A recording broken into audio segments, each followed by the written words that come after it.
Patuloy ang pagluluksa ng mga residente sa Bogo City, Cebu na namatayan ng mga kaanak sa lindol na tumama noong Martes. Ilan sa kanila may pagsisisi sa mga hindi na nasabi o nagawa para sa kanilang mga mahal sa buhay. Ayon sa medical professionals, mahalaga ang debriefing para sa mga survivors upang maibsan ang trauma. May balitang A to Z mula Cebu, si Ace Cruz.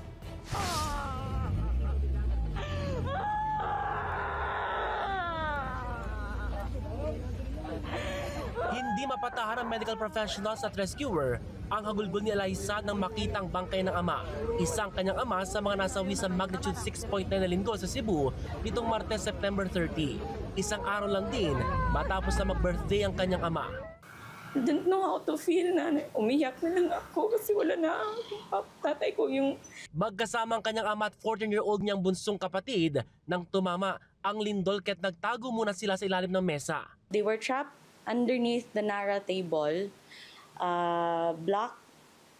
Concrete block was on top. Our firewall was on top. Then our tanke was also on top of them. So they were very trapped, Jud. Nadala pa sa ospital ang bunso niyang kapatid at nasa stable ng kondisyon. Pero wala ng buhay ang kanilang ama nang matagpuan. He was saying sorry to my brother na di na niya kaya. Ganon, oh. I feel sorry for my brother ba. He had to go through that. Witness my father passing na sila lang dalawa. 12 oras na ang lumipas bago ma-retrieve ang bangkay ng kanyang ama kaya't closed casket nang ibinurol. Hinihintay pa ni Eliza ang pag-uwi ng kanyang OFW ina. Sa ngayon, hiling ni Eliza. I wish na nagaksan ko pa yung I hug my father pa. And I told him I loved him.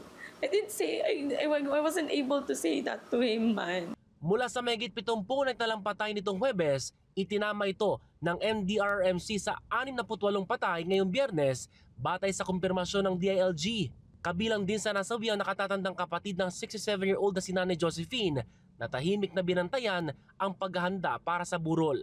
Anya, hindi na natupad ang hiling ng kanyang ate na makita sila.